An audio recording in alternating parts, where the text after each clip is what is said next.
This episode is powered by DENmeditation.com, with locations in Los Angeles that normalize meditation and make it available to all. Though meditation is the primary focus, the bigger goal is for people to understand and love themselves, thus creating more harmony in the community at large. To find out more about Den Meditation's teacher training programs, retreats, and all things Den Meditation, go to DENmeditation.com.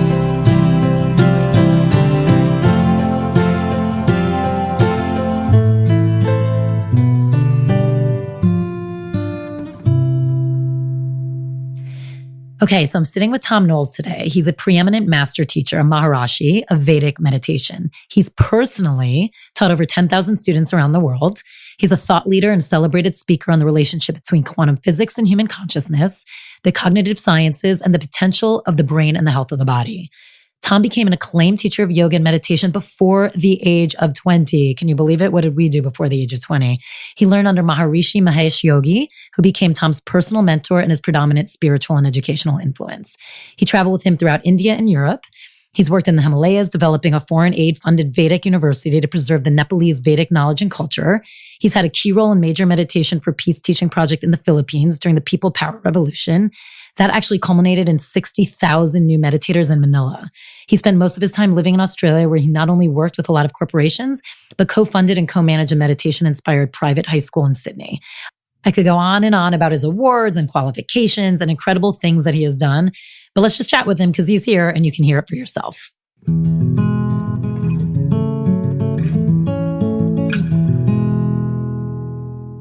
Hey, so we're here today, and I'm so honored to be speaking with Thom Knoles. He's a preeminent master teacher, a Maharishi of Vedic Meditation.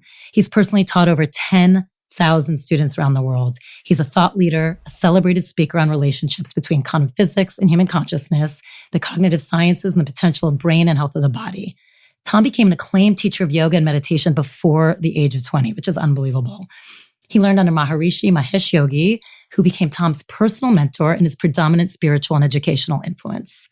I could go on and on about his awards, qualification, incredible things that he has done, but I have him right here, so let's just talk to him so you can hear it for himself. I personally am so honored to have you here, as TM for me was my foray into meditation, and you've always been like a father of Vedic meditation and someone that I've always looked up to and kind of followed from behind the scenes. So it's an honor for me to be able to talk to you. So thank you. My pleasure. Thank you so much for having me. Yeah, of course. And at the end, everyone remember, he will leave us with a personal practice. He's actually going to sing some Sanskrit, which is amazing. It's going to be about a minute. You can close your eyes, meditate on it, and see what effect the sounds have for you. So don't forget. So you've worked with so many people around the world, different statuses of people, different types of countries. Is there a theme that you keep running into, something that you feel like it doesn't matter where you're from, who you are, what you're going through, this is what we're all either grappling with or trying to attain? Yes. One word, relationships. Really? I was a guest speaker at the World Economic Forum a few years ago, and I gave a keynote address. And after the speeches, part of the arrangement was that people could have a private session with me for an hour. They had to book it. And there were prime ministers, there were finance ministers, there were, movers and shakers in the finance and economic world. And the moment they got with me in private, they would say, look, do you talk about relationships? It's just so fascinating to me that it seems to be the one area that everybody is just like befuddled about, personal relationships. And even, let's say, I know you've worked in the Philippines and the Himalayas, like even in places like that, do you feel like that's a theme that still comes up? In the Himalayas, I work with masters, and they don't they don't really have relationships. Most of them are celibates, but certainly anywhere where people are in the relationship world, personal relationship seems to be the thing that almost everybody's fascinated by and the most confused by more than any other thing. And so that's just a fascinating thing to me. And why do you think the confusion is there? What do you think it is that no matter who you are, what part of your practice here, and if you're even practicing at all, it's still something that befuddles us? I think it's because we seek identity through others. And, when we are outward looking for our personal definition, to understand what we are, who we are, to understand what it is, what our personal role in the evolution of things is, one of the greatest temptations is to try to put that on somebody else. In other words, it will be when this magical divine person comes into my life. And of course, humans are humans. They're not magical and they're not divine. And so we get into a relationship with somebody and we have built, prior to relating, all kinds of inaccurate expectations. And inaccurate expectations in my book are the source of all suffering. If you have accurate expectations, you're certainly going to suffer less. And if you have inaccurate expectations, then you're setting yourself up. My master used to say, in order to have a disappointment, you have to make an appointment. In other words, you have to set yourself up for it. And so then when it turns out that, our desire to meet the divine didn't work out with a person, then, everybody wants to know what to do. And, of course, our training and Western mentality is if a thing's not working, see if you can control it. See if you can control it.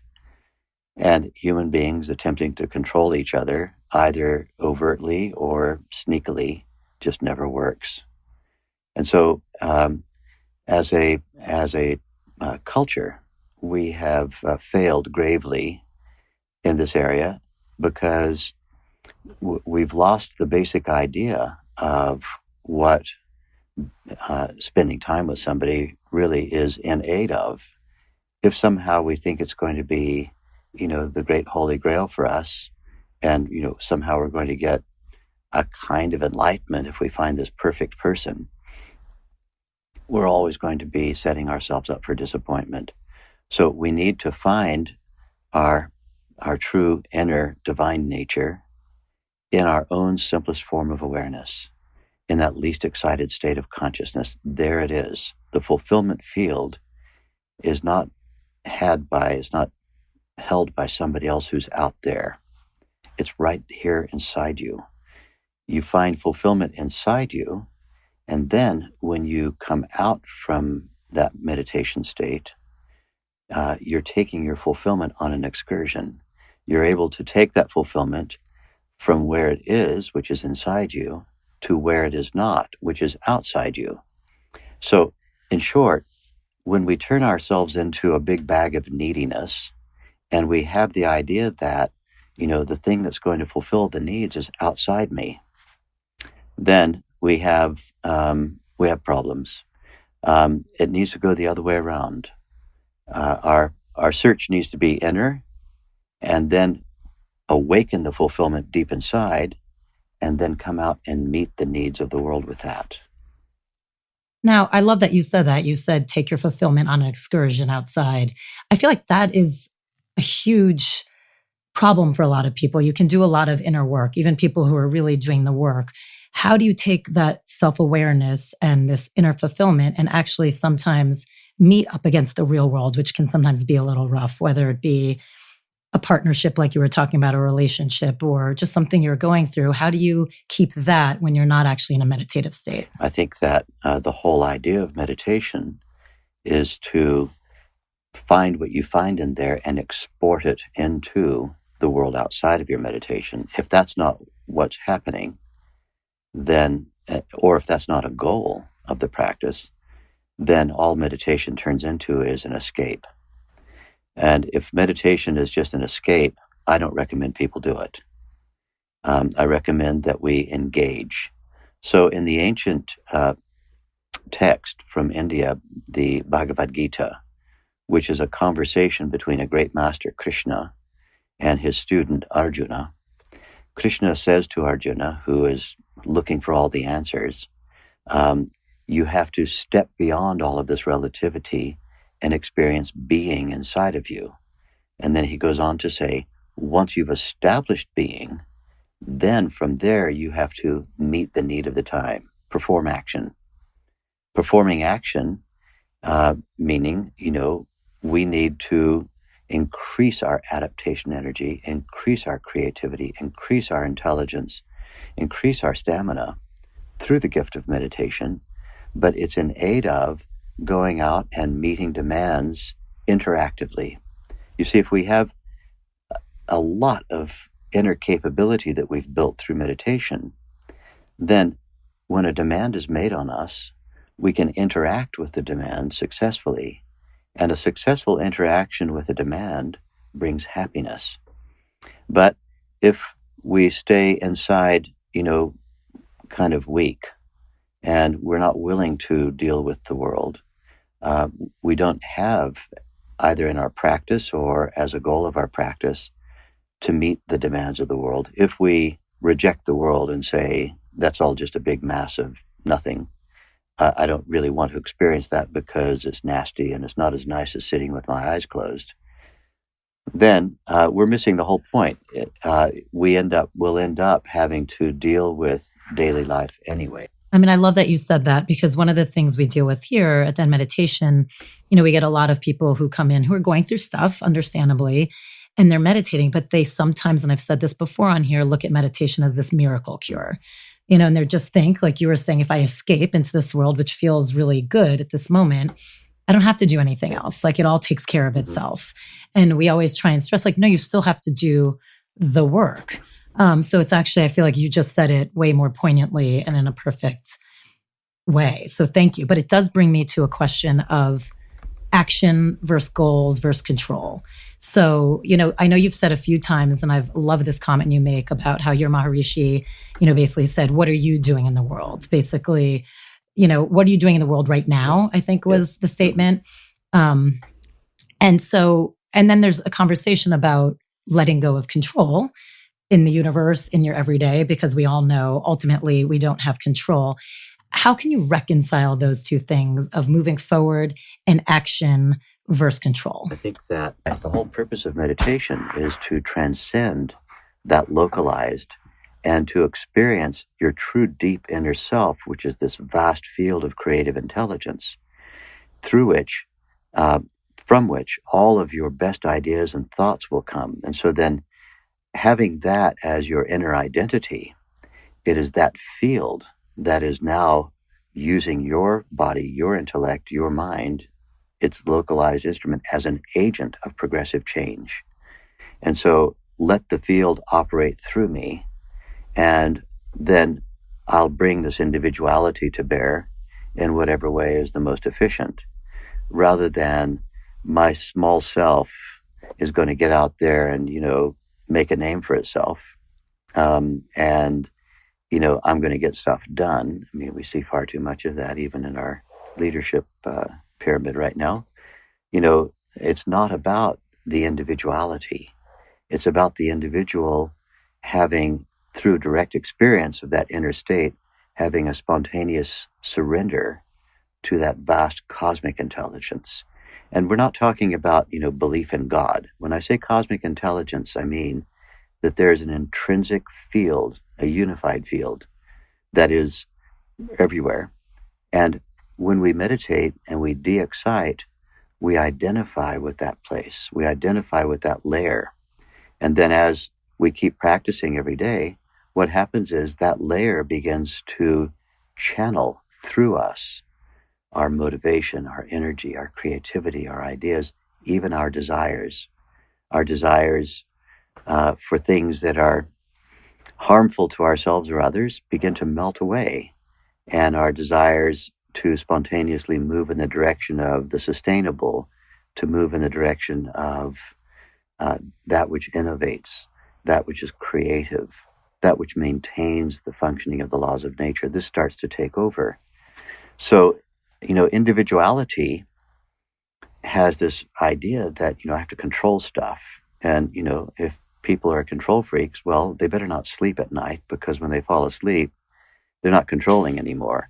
The idea that evolution can't happen unless I'm controlling it is just nonsense. Evolution is a phenomenon, and we need to ride with that river. What do you look at evolution? Like, what's your definition of evolution? Moving from less sophisticated conglomerations of matter to more sophisticated. When we look at what happened on Earth in the last 5 billion years, goop out of oceans turned into us. From being little bits of proteins that were floating around in mud over a considerable period of time. In universe time, it was almost nothing. But over a certain period of time, the goop turned into human brains.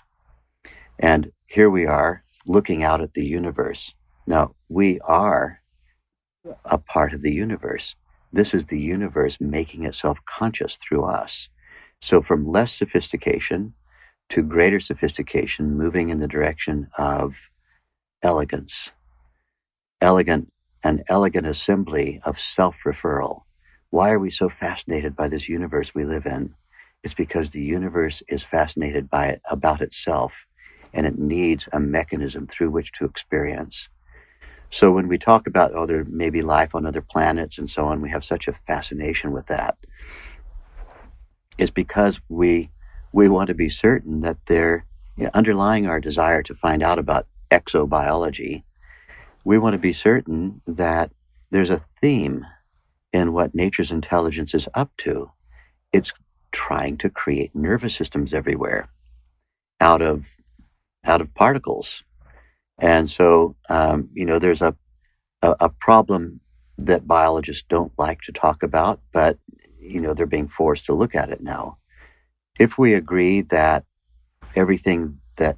all the species that exist today came from less evolved species, you go back and you say, well, eventually there were single-celled organisms. And then, okay, well, what was before that? How did those single-cell organisms get from being inanimate, non-reproducing proteins and suddenly make the jump to life? And now you say it's a living thing. This is the problem of biogenesis. If evolution is correct, and we know it is when we look at the science of it, how did matter turn into life? How did it happen? And, biologists usually say, that's not our area. The fact is, this is what our universe is up to. And then if we all, going back to your individuality versus universe, we all have our own vessels, so to speak. You're a vessel of, downloading information, for lack of a better way of saying it, or downloading. Within that, how do you explain to people who might have a little bit more trouble with this concept, let's say different personalities, or how we both do individuate at some point? To bring it really base, some people have asked me before, I'm nervous to meditate because I don't want to lose my personality. Yeah, think of a tree that has flowers and fruits and leaves and all of that. Now, we know that if the colorless sap that nourishes all those differences, if the colorless sap is drying up because the tree hasn't had water, then, the fruits they all start moving in the same color. They all start going brown. The leaves start going brown. The individuality, the colors and all that begin to fade off, and the whole thing just turns into a big brown nothing. Now, you can get around and say, well, okay, I'm going to inject the fruits with little silicone and try to plump them up, and I'm going to paint the leaves green, and I'm going to, put some salve on the bark and things. But all that activity you don't need to do that, and it won't work anyway. You just do one thing, water the root of the tree. That's meditation. Now, when you water the root of the tree, the sap gets nourished. And though the sap itself is colorless, it's like the cosmic intelligence that permeates everything. Suddenly, the green gets greener, and the fruits get more distinct. And all of the individuation becomes more individual. And so, if we nourish that underlying field, far from, losing our individual distinction, we end up becoming a very individuated, specialized means whereby that cosmic creative intelligence can channel itself.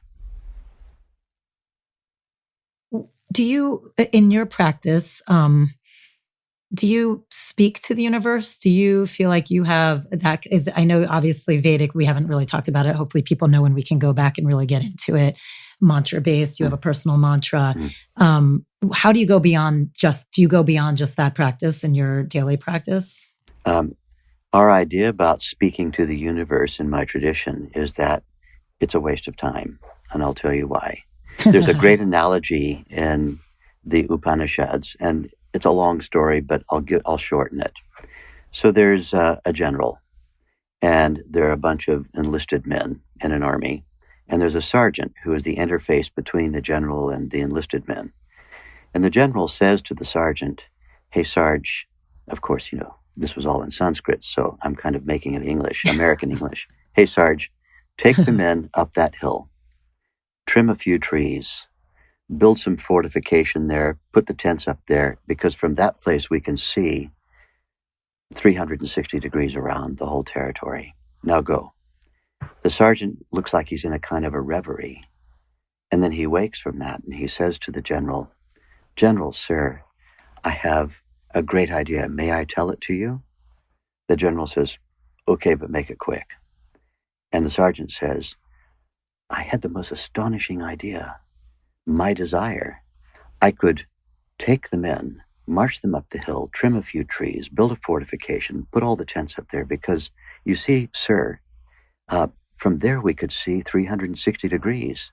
May I please have your blessing to carry out my idea?" Now, the Vedic joke here is what individuals are doing. That cosmic creative intelligence is giving you your best ideas. You don't need to capture that idea and then feed it back to the universe again. The author of it was the universe. Your inner contact with the universe authored that desire. So instead of wasting time repackaging it and feeding it back to the universe and asking for it, you need to just get on with fulfilling the desire.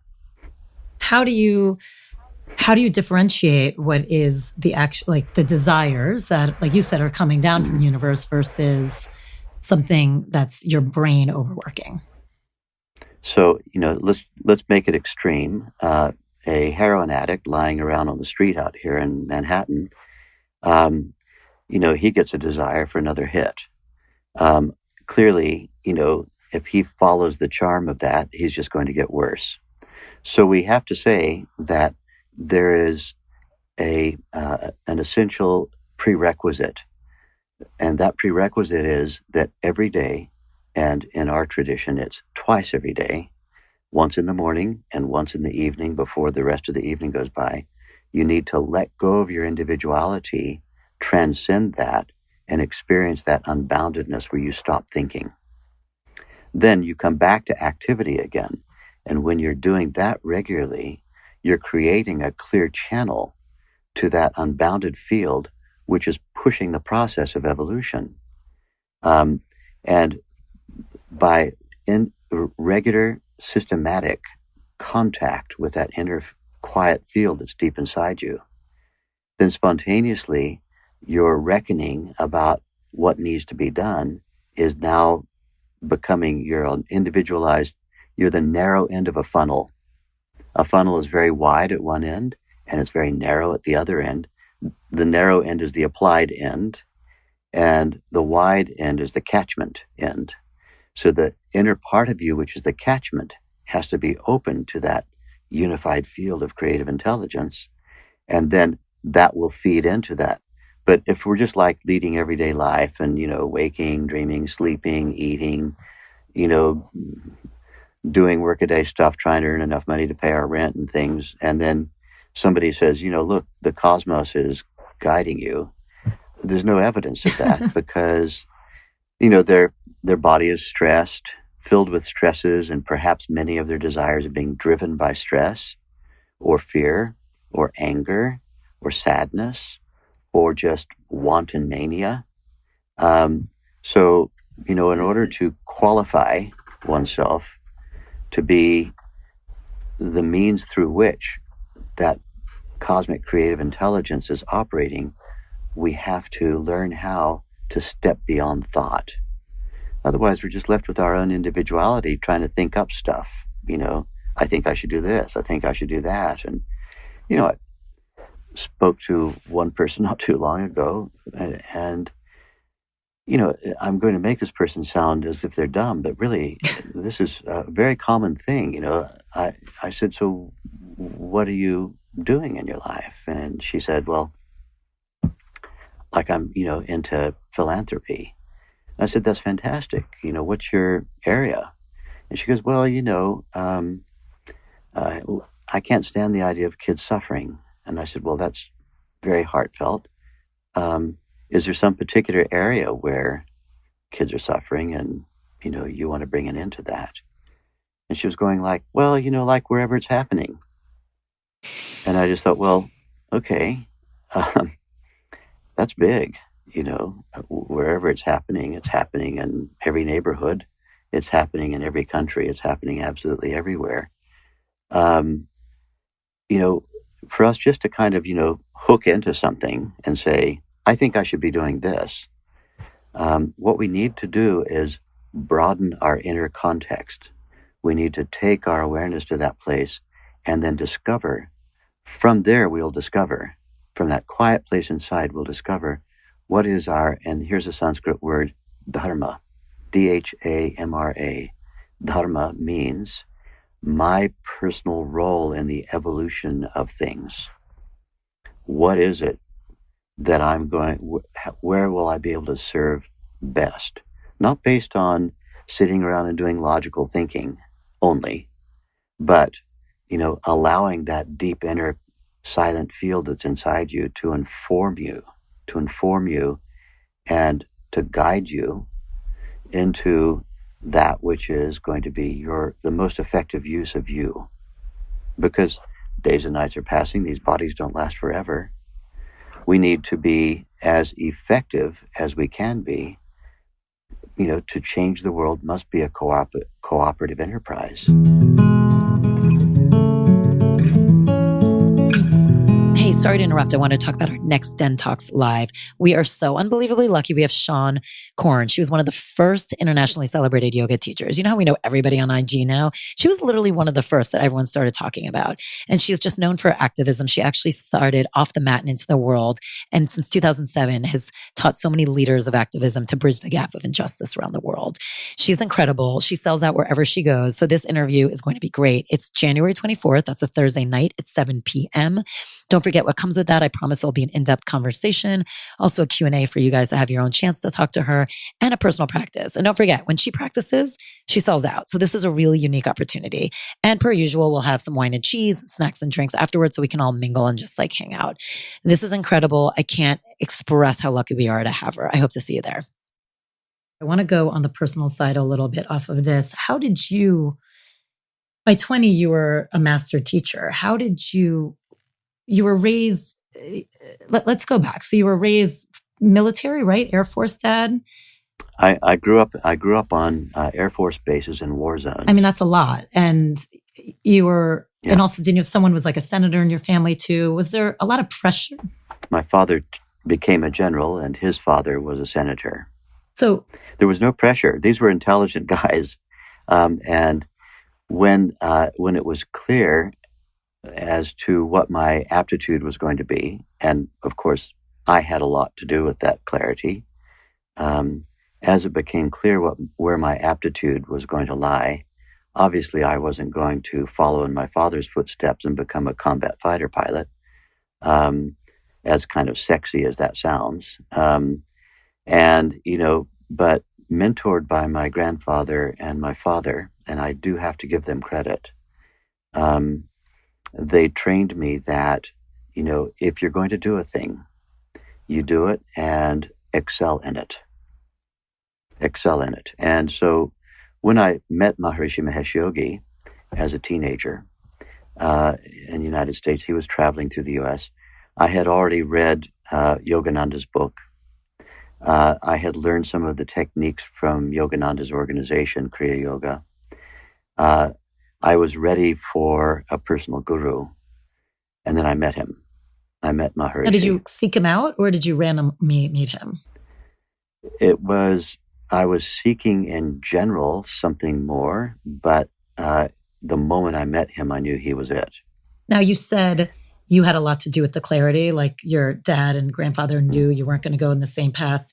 What does that mean? Like, as a kid, did you have a very strong sense of the spirituality? Like, who were you as a child? I was an oddball. I was a real oddball. In what way? And, I was on the conveyor belt with my 3 siblings. I have an older sister and 2 younger brothers, toward, a fairly, a kind of unremarkable American kid's grown-up life. When at the age of 9, I was hit by a car in an intersection on my bicycle. Oof. And I was so badly wounded that I had to spend the next year in an orthopedic hospital, an army hospital. Oh my God. My father at that time was stationed in Southeast Asia for the wars and was in active combat. It was, the time of JFK, around that time. And my mother was forced to either not see our father again for 3 years, tour of duty, and knowing he was in combat every day. Or she could go there and take the family, but she couldn't take me because I was in the hospital in traction. So it was a kind of a Sophie's Choice moment. And I helped my mother decide to leave me behind. So I spent a year in an army hospital. By the time I came out of there, now, at 9 years old, were you very clear that that was the right decision? Not really. Or were you trying to please mom? Like what, where did that come from? Because that's a big thing as a 9-year-old to be like, it's okay, leave me while I'm in traction at a hospital. I think that I had the well-being of my siblings in mind. They deserved to be able to see our father before he was killed in combat, which was, the inherent risk. He was never killed, but the risk was there every day.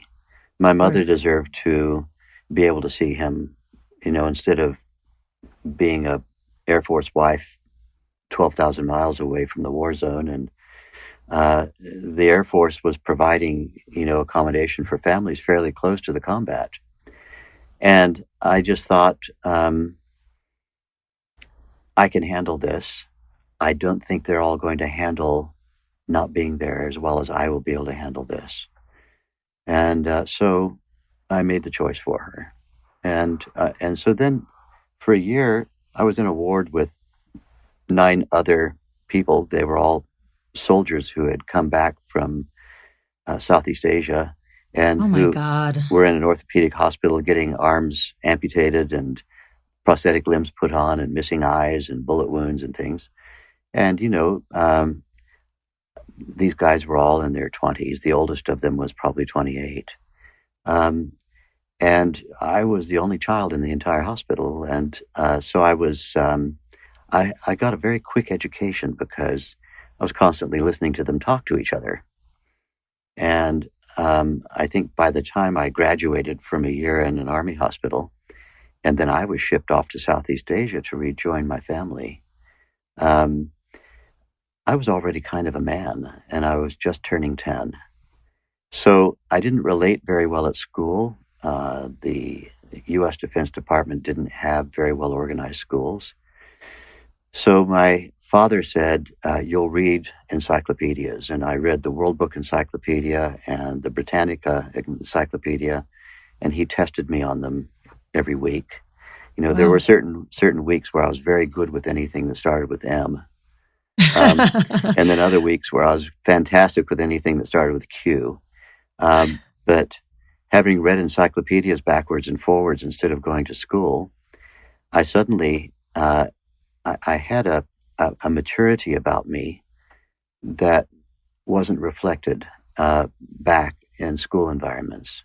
I found I could do very well at things that I wanted to do well at, and I didn't bother with things I wasn't good at. And so my own education was a little bit piecemeal, but it was self-styled.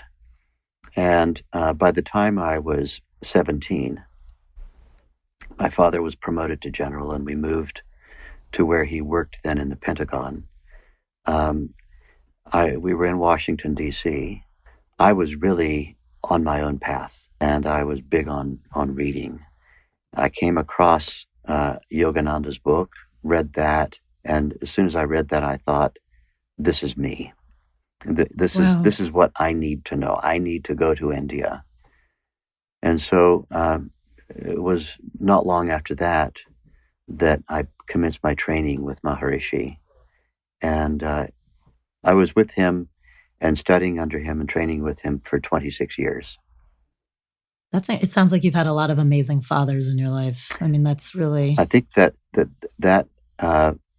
was a distinct advantage for me. And my mother was very cool too, because she went along with all this stuff. But that in the context of the world in which I grew up in, that was a very great advantage to me. My father was one of those rare birds of being a Democrat in the Air Force, a high-ranking officer. And my grandfather, the senator, was a Democrat. And so these were people who prided themselves on being open-minded and always encouraged us meaning my siblings and I really took it to heart, to, if we wished to have a vigorous disagreement with him if we wanted to, but we had to really know how to present our stuff if we wanted to do that. And I learned my father, for example, by the time I was 14, he took me out of the school I was in at the time and put me in a university course to study communism. He wanted me to understand everything about what the Soviet Union's ideas were and so on. I was an expert in communism by the time before I turned 15. I knew the history of it. I knew all the ideas, all the competing ideas, and, where it was being practiced currently and where variations of it were being practiced. So, it was an unusual upbringing. When my grandfather heard that I was going off with an Indian yogi to travel the world and end up in India, he wrote a check for me and he said, this will look after you. Don't freeload off anybody. Study, learn everything you can learn. And if it's any good, come back and teach it to me. Oh my God, I actually just got tears in my eyes. Yeah. So I did that. And my grandfather became one of my students. You did? So you actually taught him? Yes. Was he one of your first students? Yes, one of my first. What surprised you most, or what changed with your relationship in that happening? I realized that to teach your own grandfather, there was too much of a role reversal. So I would say things to him like, Grandpa, if you were one of my students, this is what I'd say to you today. If you were one of my students, we would now go through this particular lesson, and so on. And so I'd say to him, let me show you what I have been trained to teach other people. And so we role played it that way so that it didn't put him in a position of having to accept me as a teacher, but de facto, he was accepting me as a teacher because he practiced everything I taught him. And he practiced everything. He was doing it all. Everything. In fact, he passed away in his 9th decade, and I wasn't present at the time, but the nurse in the hospital said, it's very odd, he passed sometime in the wee hours of the morning when we came in because we heard the monitors making the sound of, no heartbeat anymore. He wasn't lying down like most people were. He was sitting up at the head of the bed. And I said, I know what he was doing. He was meditating. Oh my God, it's so beautiful. It's also, it's also because if people actually go back generations and understand what that meant for your dad and for your grandfather to be that open, it says a lot. I mean, it's at a time, like you said, not only is it just from the military and from politics, which already in today's day and age can sometimes be very strict and narrow-minded at times. They have one way of thinking. This is also, you're talking generations behind. So it's really pretty amazing how open they were and supportive, and the fact that your grandfather was like, teach me everything I want to learn. How old was he when you started working with him? he was in his 60s, so he was about as old as I am now. And, interestingly, I've analyzed this, many times in the past, but one of the most important, windows of teaching, which we have ancient texts write about today, was when Krishna was teaching meditation to Arjuna, where in the no man's land on a battlefield where a war was about to start. So Arjuna was in his war chariot just about to commence a war, and he began having doubts about what he was doing. And he was in the no man's land between the two armies, and Krishna had volunteered to be his charioteer. And the whole war was postponed while Krishna taught Arjuna to meditate on a battlefield. That's the whole context of the Bhagavad Gita. So, I may have had an unusual experience, but it wasn't that. I didn't learn to meditate on a battlefield. But somebody did once. And it's one of the most famous, meditation scenes in any of the ancient texts. Do you feel like, we all are meditating to become more and more ourselves and connect and understand? And by ourselves, I mean connected to the universe, understand, like you said, our dharma and our purpose. Is there, and through meditation, it gets easier, right? And cleaner. Where do you think the average human sits as far as using their efficiencies? Or I'm trying to think of the right word for, people say it all the time, we're only using X amount of our brain. We're only using this. Like, where do you think we are as far as in that realm, in the spiritual realm? Well, I think that our spirituality is reflected in our access to our neurological potential. It's not true to say that that only a small part of our brain is active. Our entire brain is active, but what's it active doing? It's mostly active storing stress. On average, people have access due to stress. On average, people have access to about 2% of their brain's available computing power. The whole brain's active, but there's only about 2% room left. The other 98% is repeating the known. In studies on cognitive processes of thinking, it's not so surprising to discover that people have somewhere between 60,000 and 100,000 thought events in a day. That's a lot of thinking, but if you consider every little thought, every memory, every desire, and so on to be a thought, there's about 60,000 to 100,000 of those things happening a day. Once we get over our surprise about the sheer volume of that, the next thing we have to look at is content, because the same studies show that about 98% of the thoughts that you had today are the same thoughts that you had yesterday. And so there's about a 98% repetition of the known going on. And there's about a 2% originality factor. Now, that's shocking. That is, in fact, the biggest problem on earth right now. That, on average, people are able to draw upon 2% of their brain's computing power because the other 98% is just constant repetition of what they already know. Meditation addresses that directly because properly practiced, strategically practiced every day, the meditation technique should be cleaning out the stresses from the physiology and awakening the brain and, getting some of that, ever-repeating known to decrease in percentage and having originality, creativity, innovation, new thinking, fresh thinking increase in percentage. And I think that though these are scientific statistics, they are reflective of our spirituality. Because how can we be spiritual if all we're doing is every day having the same thoughts on a loop? Our capacity to be spiritual means, spirit means essence. It means our essence. It means our least excited state, our simplest form of awareness. Your spirit is you minus all the thoughts. So whatever that state of being is, and when people are having just minds that are just filled with the same junk day after day after day. Their access to their spirit, to their essence, is minimized. And meditation just changes that whole equation dramatically. You said this is the biggest problem on Earth now. Do you feel like there's been times when, as a civilization, we have been working at a higher capacity?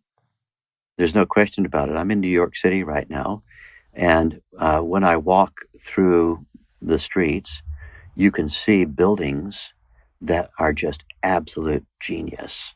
And they were designed to last 500 years, and they will. Some of them are only 200 or 100 years old now, but they'll be here in 500 years. And beautiful, aesthetically pleasing designs that just fascinate you, and you could walk around that building and look at it over and over again. And then you have the buildings that are designed to fall apart within 10 years. Or whether they're designed to, or whether that's just what's going to happen because of poor design. Basically, the war against ugliness is being lost because the sustainable is always beautiful. When we look at the pyramids at Giza, it's a fact that modern archaeologists and anthropologists, I know one woman who is an expert, she's an Egyptologist, they're stumped how those massive structures could be built. And there are about 5 different competing theories, all of which have holes in them, about how they were built. It used to be thought that, it must have been millions or a million slaves that dragged these giant stones around, some of them the size of an entire house. But the slave theory has been got rid of now because there wasn't enough infrastructure for having slaves of that number or feeding them. There wasn't enough agriculture in the entire country to feed 1 million slaves. So how did those things get built? And in the time frame that they got built, the only rational answer is that people were using a lot more of their brain back then. They had greater access to their brain's computing power than what we on average have today when we're building these crappy little, things that we kind of live in and they can just blow over. And the elegance, the sophistication, the orientation of the architecture to the natural world where the sun is rising, where the sun will be at certain times of the year. Stonehenge is another example of this, about as old as the pyramids, we think. We have no idea how people moved those massive rocks into position, or how they had access without computers, because it's a great big clock is what it is. That the sun would shine through these particular gaps on certain days of the year, and we're not even fully sure of all the different things that which was a stone computer, really, what it was computing and what information those people were getting from it. What happened to us? I was just about to ask you that. We began to get stressed. We forgot the best techniques that our ancestors knew about how to access quiet time. Access of quiet time is probably what was responsible for the cognitive revolution that occurred about 130,000 years ago, where the human brain went from being a little bit of a dumb brain to being a massively intelligent brain in just a few generations. We know that humans are very comfortable sitting. You'll read books about, or, story articles about how sitting is the worst thing you can do. Yes, if that's all you do is sit around looking at a computer, it's bad for you. But we are undeniably extremely comfortable sitting posturally, and that's an evolution. The fact that our bodies evolved to allow us to be able to sit and then to close our eyes and to have these experiences that are not merely the waking state, not merely the sleep state, not merely the dream state, but something in between those states. It's likely that our ancient ancestors got their brains to get big by doing this systematically. But generationally, our cultures all over the world have forgotten how to teach it to the children. And what we're left with is waking, dreaming, and sleeping. And because of that, we don't have any practical strategic method for getting rid of the accumulated stress load that we pick up every day. Consequently, we wake up every day with more stress in our body than we had the previous day. And it's this constant accumulation of the imprint of overloads of experience that eats up our adaptation energy, which causes us to think repetitively. We're living in a culture that's basically in traumatic stress syndrome. It's as a whole. It's traumatic. It's traumatic as a culture just to lead an everyday life. Information bombardment. We all carry these little boxes around where, everything we thought was true isn't true by the end of the day. We live our lives by this kind of auxiliary brain that, we don't exercise our brains. And those little boxes, as useful as they may be, and I'm talking about smartphones, they don't provide us with deep, sustainable levels of rest that are extraordinary to release the stresses. For that, we have to have a daily meditation practice. Do you feel like... And this will be the renaissance of humanity, in my opinion. It's the renaissance of humanity. Well, that's what I was about to ask. So if you think it's a renaissance of humanity, do you think ultimately there's any ability for it to ever be static? Or do you think this is a destructive cycle that will just, as generations and generations go on, will keep happening? I think it's a cycle, but we don't need to be caught in the downward end of the cycle. Since it's a cycle, let's get through the bottom of the circle where, we're kind of in the gutter and come back up onto the rise and stay there for as long as we can. I think though it's a cycle, there is nothing about the cycle that says how long you have to stay in any one part of it. A cycle is something that, you can move upward in a cycle and you can stay on the upper end of the cycle. There will always be a loss of knowledge, because just imagine if by some miracle everybody right now in the Western world started meditating. The world would go through a radical revolution. Probably there'd be no armies anymore. Probably there'd be, levels of creativity and, for the first time in the world's history, because it's never happened before, peace, rather than just, gaps between wars where we're preparing for the next war. That's not actually peace. It would be so revolutionary that children would be born and grow into an enlightened state. That sounds wonderful, but think about this. If that is the baseline experience of a culture, it's very easy to begin forgetting about how you got there. The techniques that brought you to that elevated state start to get lost because everyone's just naturally living and born into a rather ideal society.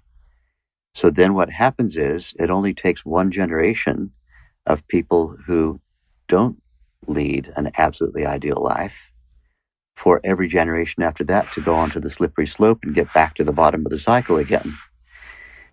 It's funny. It's like how that actually works on every level of society. Like obviously here we're talking about it universally in a huge way. But even like you think about all the time with like those self-made money families where like parents worked so hard from nothing. And then it's like the next generation has a lot of that grit too, but it likes life a little bit. And usually it's like 2 generations later, they screw up everything, lose all the money. And nobody can remember how to do it, because, you're born into it. You don't know how it ever got there. And this seems to be, it's a pattern of the loss and revival of knowledge. I do believe there's lots of evidence that we are in a revival right now. It's the revival of knowledge, the fascination that the world has with yoga, the fascination that the world has with meditation. It used to be only yoga. Now, as you well know, in the last 8 years, the world's just crazy about meditation. Whether there's yoga or there's no yoga, it's just meditation. Yep. And, that beautiful, thank you, introduction that you made to me itself was outdated when it was written in about 2007 or 08, and I haven't had a chance to update it yet. I had only You're talking about the number of meditators Yeah. you've taught? Because I was like, it's funny. I should have checked because I'm like, I think this number is low. That's funny. Yeah, it's What's the number? It's dying four to know. times that now. 40,000. Amazing. I've instructed, and Personally. that's not like 40 as personally, like individually imparting that. The world has just gone wild for meditation. So to me, it's very promising. We need to keep that momentum going. You've said something before, and I've heard it in other studies too, other talks I've listened to, of there's something also about the rate of like illumination today, that when you start meditating, you will actually feel the effects faster than, let's say, 10 years ago if someone did It's it, so or true. 40 years ago. As someone who's been teaching, for 5 decades, I can tell you that's absolutely true. I was an expert teacher in the 70s. So my teaching methodology was as good then as it is now. But the collective consciousness has gone through such an upgrade that today people learn the same technique, taught in exactly the same way, and yet within days they're having experiences which, back in the 1970s, it might have taken them 6 weeks or 8 weeks of practice to have one of these signal events happen in meditation where they got, aha, wow, eureka, this is it. Now people are having that commonly within a day or two. So there is a change happening. There's evolution happening in the human consciousness field. It's amazing. I want to do your 4 U's, which are 4 quick questions and takeaways for the audience. What's your favorite book? My favorite book is the large book out of which the Bhagavad Gita came. And it's called the Mahabharata, Maha, M-A-H-A, B-H-A-R-A-T-A.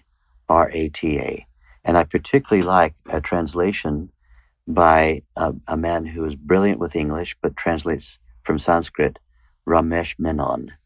It's my favorite book because even though in total it's about 1,600 pages and 2 volumes, mind you, if people like epics like Lord of the Rings or something, they're going to absolutely adore this book. It's a page turner. You start reading it and you get hooked within the first 5 pages and you can't put it down.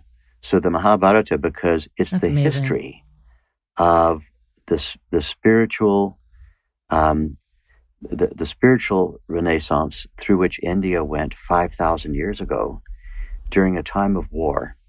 India was divided in 2, and there was a massive civil war happening. And in that context of that civil war, meditation suddenly took grip, and it completely changed the destiny of India. Maybe that'll happen here in the United States. Hopefully, we can do without the war. The civil war would be good for us to avoid that. Yeah, exactly. Inspirational teacher for you.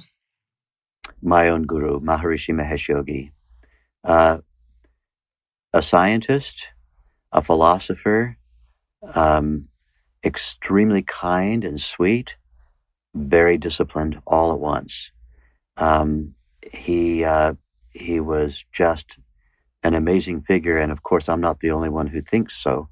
One of the most amazing things about him to me is this, that he came out of the Himalayas after his master passed. Maharishi was at the age of 50. And he was an obscure, unknown person except to a handful of his fellows who were with him in training under that teacher.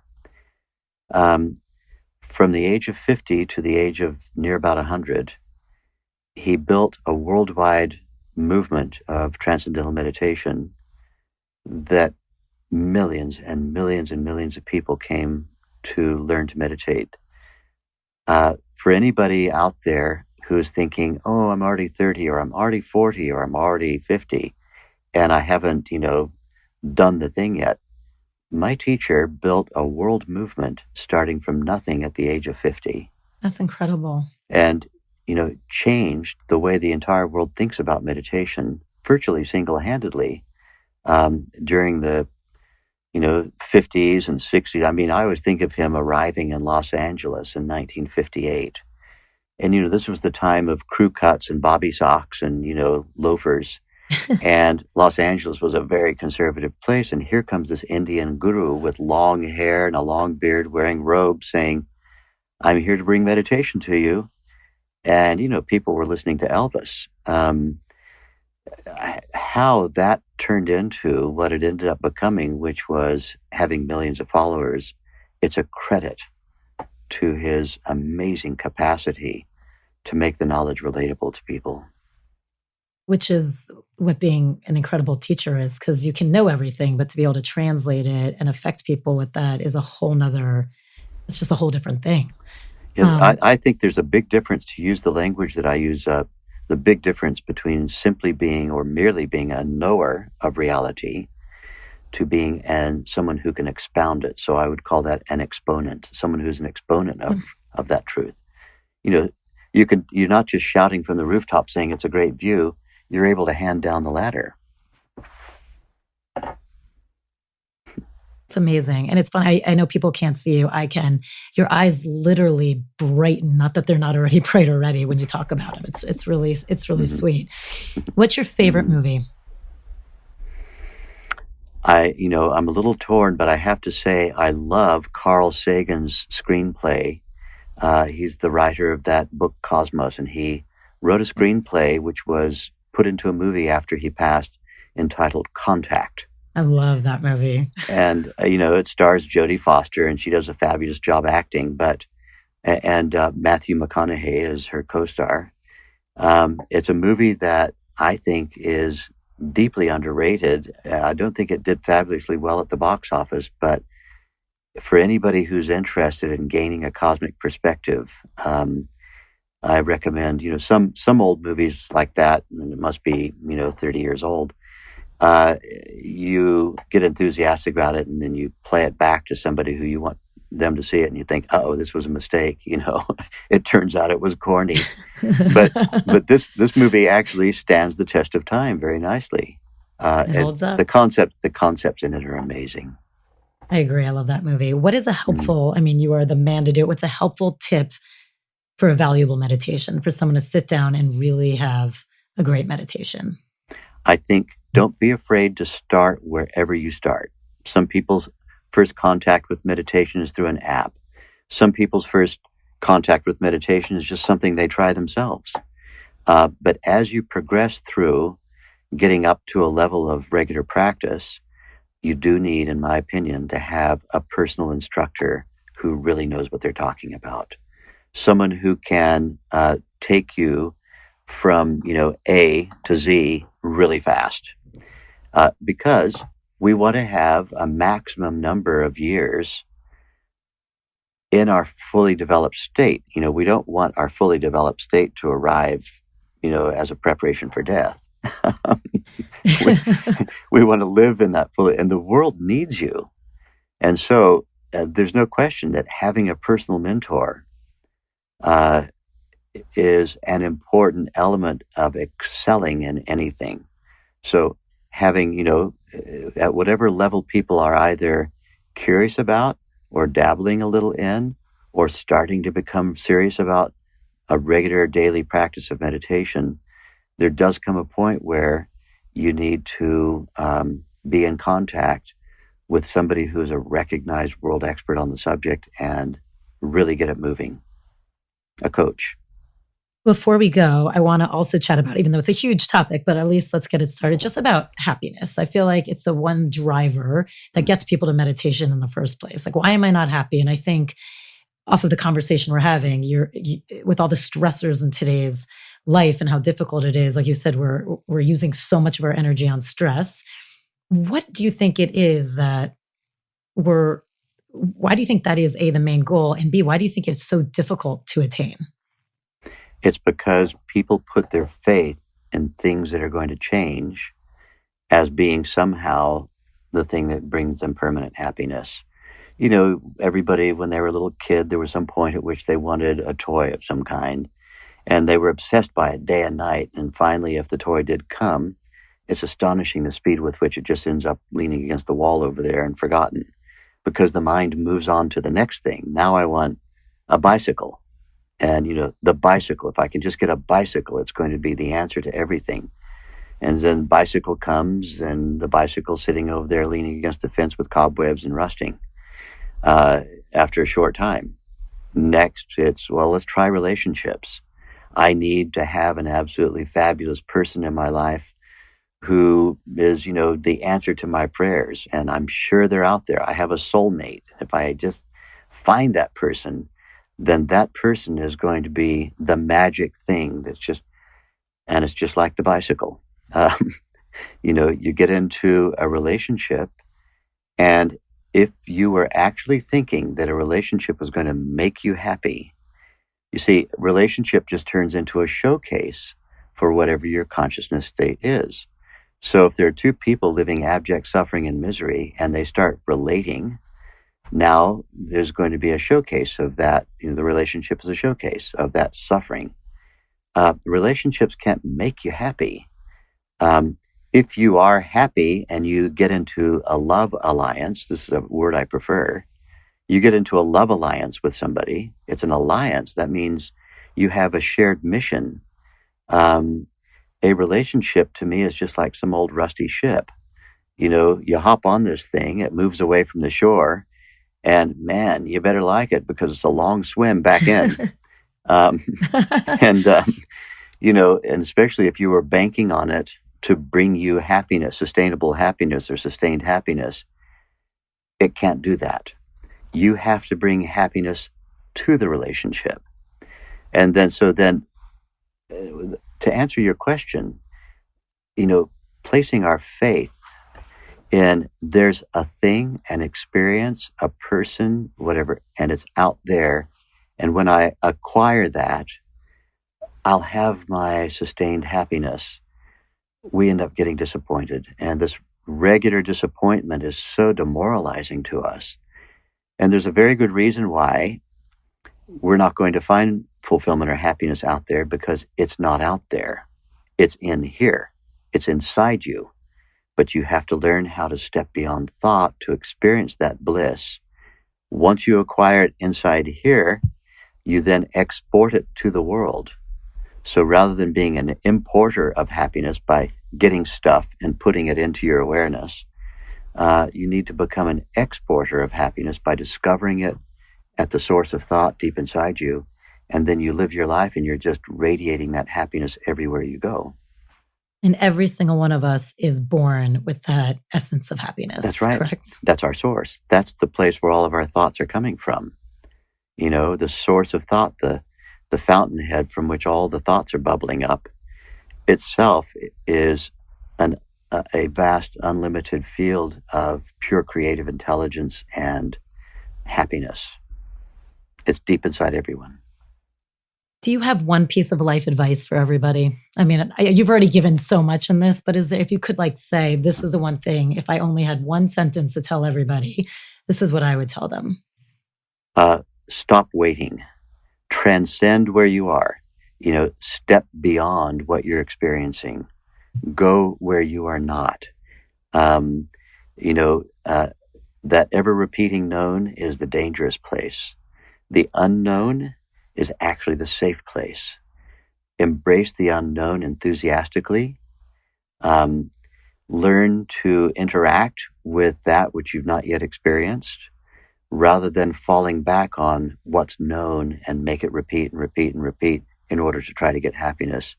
That's anti-evolutionary.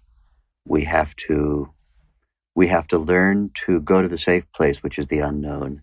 And we have to learn of the danger of the ever-repeating known, because ever-repeating known is not safe, it's dangerous.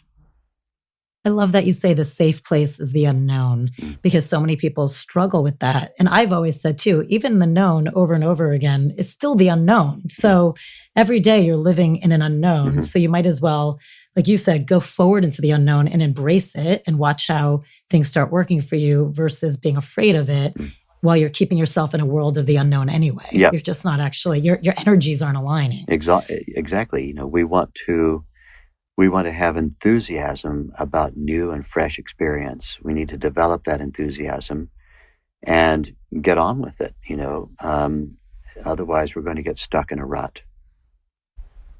You have been such a pleasure to talk to. And before I totally wrap up, I want to remind everyone there will be a personal practice at the end of this, but I can't thank you enough. I mean, I could talk to you for 3 more hours. You're just a font of wisdom and have so much to offer. And I really appreciate you being so open with all of us and sharing.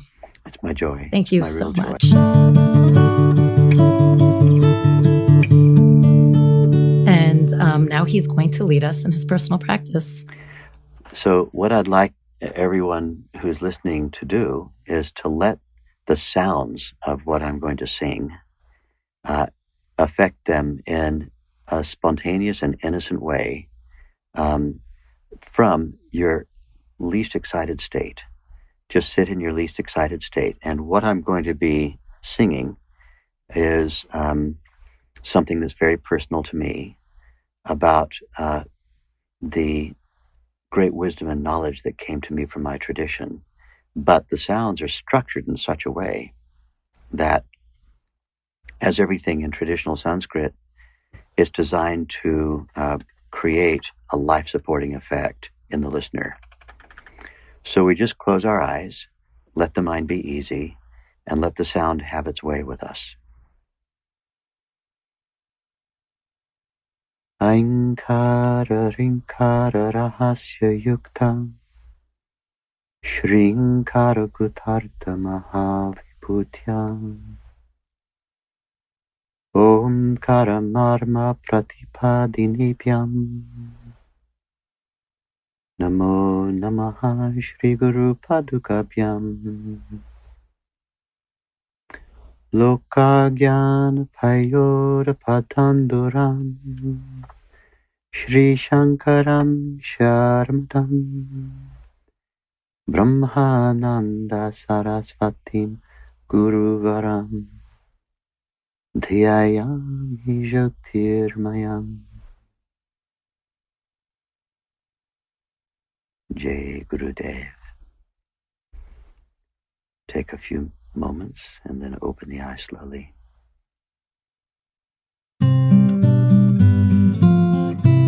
DENtalks is produced by Mike Burns, Nicole Rappi, Reem Edon, and music is by Alex Vetter. If you haven't subscribed, please do. And also, wherever you listen, please go and leave us a review. It's so greatly appreciated. It really does help us out. If you want to keep talking about all this stuff, please join our community on our secret Facebook page. Go to Facebook, search DENtalks Podcast, and join us there.